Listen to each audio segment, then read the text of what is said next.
Welcome और welcome back to the channel grad math mentor. तो आज के वीडियो में हम देखेंगे solving first order and first degree ordinary differential equation. Okay, और उसके बहुत सारे मेथड देखेंगे कौन कौन से मेथड्स होते हैं, और जिसमें से आज हम डिस्कस करने वाले हैं सेपरेशन ऑफ वेरिएबल मेथड को। ओके, तो चलिए हम सबसे पहले इसकी डेफिनेशन पे ही चलते हैं। तो डिफरेंशियल इक्वेशन की ऑर्डर और डिग्री क्या क्या होती है वो हम प्रीवियस वीडियोस में सब अच्छे से डिस्कस कर चुके हैं। हम बात कर रहे हैं फर्स्ट ऑर्डर और फर्स्ट डिग्री डिफरेंशियल इक्वेशन की। तो पहले हम इसकी फट से डेफिनेशन रिकॉल कर लेंगे कि इसे होगी कैसे, आपको दिखेगी कैसे, आप पहचानेंगे कैसे कि यही वाले मेथड आपको इसमें इम्प्लीमेंट करने हैं। तो किसी भी डिफरेंशियल इक्वेशन का ऑर्डर अगर 1 है तो इसका मतलब उस इक्वेशन में सिर्फ एक ही टर्म होगा dy/dx का। ओके, इसके अलावा दूसरा टर्म नहीं होगा, d2 वाला टर्म नहीं होगा। ओके, क्योंकि ये फर्स्ट ऑर्डर की है। दूसरी बात, फर्स्ट डिग्री भी होनी चाहिए। तो फर्स्ट डिग्री का मतलब होता है कि ये जो इसकी पावर चल रही है, इसकी जो पावर है वो पहली बात तो आपका 1 चलेगी, ठीक है। और साथ में जो y होता है वो इसके साथ मल्टीप्लाई में आ सकता है। y का स्क्वायर भी अलाउड है। क्यों अलाउड है? पिछली बार हमने लीनियर में डिस्कस किया था। लीनियर इक्वेशन में बात करते हैं, ये दोनों आपस में मल्टीप्लाई में नहीं आ सकते, y स्क्वायर भी अलाउड नहीं होता जब यहाँ पे बात करता लीनियर की। तो हमने डिस्कस भी किया था फर्स्ट डिग्री और लीनियर में डिफरेंस होता है। ओके, तो ये तो क्लियर हो गया कि हमारे पास जो भी इक्वेशन होगा उसमें सिर्फ dy/dx दिखाई देगा और बदले में आपका एक फंक्शन दिखाई देगा जिसमें x और y का कोई भी रैंडम फंक्शन आपका आ सकता है। तो इस टाइप की कोई भी इक्वेशन होती है उसको हम कहेंगे फर्स्ट ऑर्डर और फर्स्ट डिग्री की ऑर्डिनरी डिफरेंशियल इक्वेशन। इसका एक दूसरा फॉर्म भी हो सकता है इस तरह ना लिख के, ये इस फॉर्म में अगर दिखाई दे mxy इंटू dx प्लस यहाँ पे भी एक कोई फंक्शन है x और y का, और यहाँ पे dy इज इक्वल टू 0। तो ये भी एक फर्स्ट ऑर्डर की ही और फर्स्ट डिग्री की डिफरेंशियल इक्वेशन है। क्यों? क्योंकि आप इससे इसको इस फॉर्म में कन्वर्ट कर सकते हैं। कैसे? dy/dx इज इक्वल टू, इसको आप इधर राइट साइड में लेके आएंगे तो ये बनेगा आपके पास माइनस का mxy डिवाइडेड बाई nxy। और इसको आप चाहें तो इस कंप्लीट फंक्शन xy का ही फंक्शन है तो इसको और कोई दूसरा फंक्शन पर रीड कर सकते हैं lxy करके। तो यही वाली फॉर्म आपकी जनरेट हो गई। तो या तो इस फॉर्म का दिखाई देगा या तो इस फॉर्म का दिखाई दे रहा है, तो इसका मतलब वो डेफिनेटली फर्स्ट ऑर्डर और फर्स्ट डिग्री की ऑर्डिनरी डिफरेंशियल इक्वेशन है। ओके, अब बात करते हैं इस टाइप की इक्वेशन के सॉल्यूशंस के बारे में। अब जितने भी वीडियोस आएंगे आगे वाले वो सब आपका डिफरेंशियल इक्वेशन में कैसे सॉल्यूशन फाइंड आउट करते हैं उसके बारे में ही है। तो अब सॉल्यूशन के लिए हम 1 बाय 1 हम मेथड्स देखेंगे, क्योंकि अलग अलग टाइप की इक्वेशन में आपके अलग अलग मेथड्स यूज़ होते हैं। तो हम सबसे पहले देख लेते हैं कि क्या क्या मेथड्स होते हैं आपके पास सॉल्व करने के लिए। तो अगर हम मेथड्स की बात करें तो मेथड में ये आपके मेथड्स हमने मेंशन करे हुए हैं। ये आपके मेथड्स होते हैं फर्स्ट ऑर्डर की डिफरेंशियल इक्वेशन को सॉल्व करने के लिए मेन मेथड। जैसे कि पहला मेथड है आपका separation of variable, second method है reducible to separation of variable, third method है आपका होमोजीनियस इक्वेशन टाइप की डिफरेंशियल इक्वेशन जो होंगी उनको कैसे सॉल्व करना है। फिर again reducible to homogeneous equation, ऐसी इक्वेशन जिसमें कुछ वेरिएबल्स को सब्स्टिट्यूट करके आप होमोजीनियस में बना सकते हैं। फिर इसी तरीके से आपकी अगला फॉर्म है एग्जैक्ट डिफरेंशियल इक्वेशन, फिर reducible to exact differential equation, then है आपका linear differential equation and last Bernoulli's equation. और ये सारे ही मेथड इंपॉर्टेंट है क्योंकि ऐसा कोई तरीका नहीं है जिससे सारी डिफरेंशियल इक्वेशन फर्स्ट ऑर्डर और फर्स्ट डिग्री की आप सॉल्व कर सको। आपको पहले पहचानना पड़ेगा कि वो डिफरेंशियल इक्वेशन इनमें से किसके जो एरिया है या इसके किस कैटेगरी के अकॉर्डिंग आप उसको आगे प्रोसीड कर सकते हैं। फिर उसके बाद आप उसको मेथड एप्लीकेबल होगा। ओके, तो ये आपके मेथड्स हो गए। तो आप देख सकते हैं मेनली आपके 5 मेथड है, separation of variable, homogeneous equation, exact differential equation, linear differential equation और बर्नौली। बाकी ये 3 मेथड जो है वो रिड्यूसिबल टाइप वाले हैं। ओके, तो चलिए शुरू करते हैं। आज का हमारा मेथड है सेपरेशन ऑफ वेरिएबल्स। तो सेपरेशन ऑफ वेरिएबल में पहले आपको पहचानना कैसे है कि इस मेथड से आप सॉल्व कर सकते हैं इक्वेशन को। तो अगेन आपकी फर्स्ट डिग्री की इक्वेशन है dy/dx is equal to fxy type की दिखेगी। ओके, अब अगर ये जो fxy है इसमें आप x का फंक्शन और y का फंक्शन सेपरेट कर सकते हैं, मल्टी प्रोडक्ट की फॉर्म में या मल्टीप्लिकेशन की फॉर्म में आप लिख सकते हैं, तो वही नाम है ना, as the name suggest separation of variables. आप x वेरिएबल को अलग सेपरेट कर दीजिए, y को अलग सेपरेट कर दीजिए, तो वो उस टाइप की जो डिफरेंशियल इक्वेशन होंगी उनको आप सेपरेशन ऑफ वेरिएबल मेथड से सॉल्व कर सकते हैं।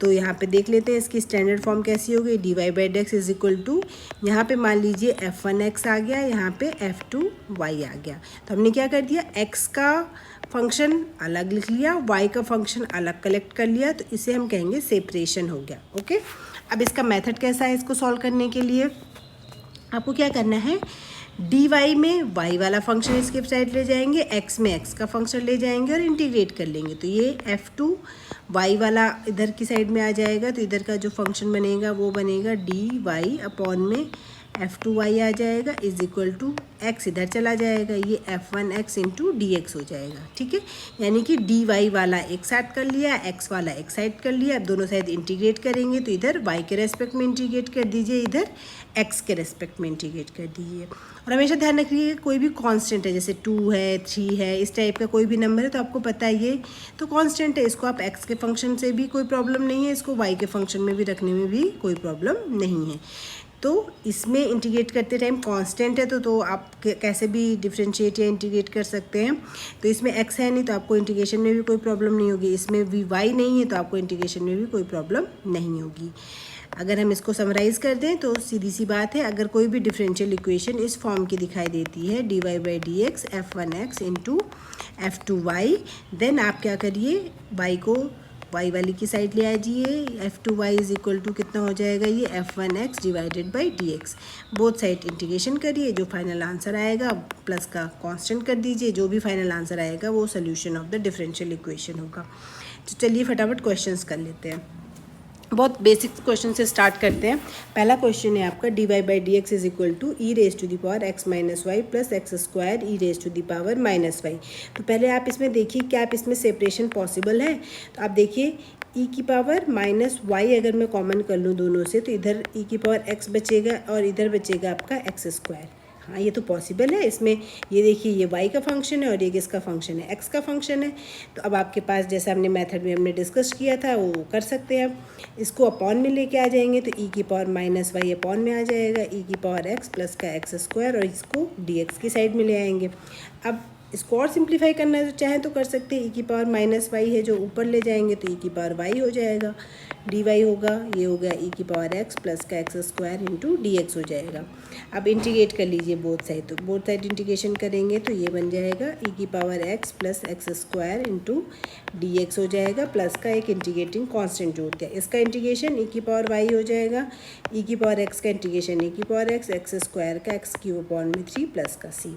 आप चाहें अगर y की वैल्यू निकालनी है तो लॉग ले लीजिए, तो e हट जाएगा, इधर आ जाएगा आपके पास log e⁻x plus x³ plus का c, ये आपका फाइनल आंसर हो जाएगा। ठीक है, चाहे तो यहाँ तक भी छोड़ सकते हैं, इसमें कोई प्रॉब्लम नहीं है। तो बस सिंपल आपका इंटीग्रेशन वाला जो पार्ट है वो स्ट्रॉन्ग होना चाहिए, इंटीग्रेशन आपको अच्छे से आना चाहिए, तभी आप ऑब्वियस सी बात है डिफरेंशिएशन का इन्वर्स प्रोसेस इंटीग्रेशन होता है, तो डिफरेंशिएशन ख़त्म करने के लिए आपको इंटीग्रेशन तो आना ही चाहिए। ठीक है, तो इस तरह से ये क्वेश्चन सॉल्व हो जाएगा। नेक्स्ट क्वेश्चन बढ़ते हैं। ये अब आप देख रहे होंगे इसमें साइन के अंदर dy/dx आ रहा है, तो ये तो अलाउड नहीं है।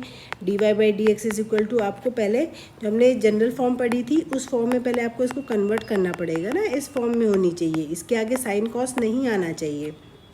तो साइन क्या रिमूव हो सकता है, साइन इनवर्स सी कर दीजिए, हो गया रिमूव। अब देखिए सी तो कांस्टेंट है, सी कांस्टेंट है तो आप इसको कहीं भी रखिएगा कोई फ़र्क नहीं पड़ेगा। तो dy इज इक्वल टू कितना कर लेंगे आप, sine inverse C into dx, dy का इंटीग्रेशन कितना हो जाएगा, दोनों साइड इंटीग्रेशन कर दिया, y is equal to sine inverse C तो कांस्टेंट है तो 1 का इंटीग्रेशन करेंगे x प्लस का c, ये आपका फाइनल आंसर हो जाएगा।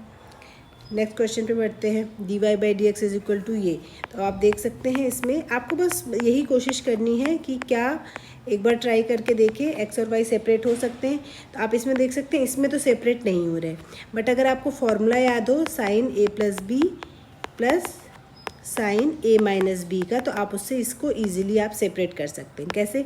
अगर आपको फॉर्मूला याद है तो बहुत बढ़िया, नहीं तो आप इसको डायरेक्ट आप इसमें एज इट इज़ सॉल्व भी कर सकते हैं। साइन ए कॉस बी प्लस का sine B into cos A, और then sign A minus B में भी यही फॉर्मूला लगेगा, साइन ए कॉस बी माइनस का sine B into cos A. दोनों को ऐड करना है तो ये कैंसिल आउट हो जाएगा, ट्वाइस ऑफ ये बचेगा।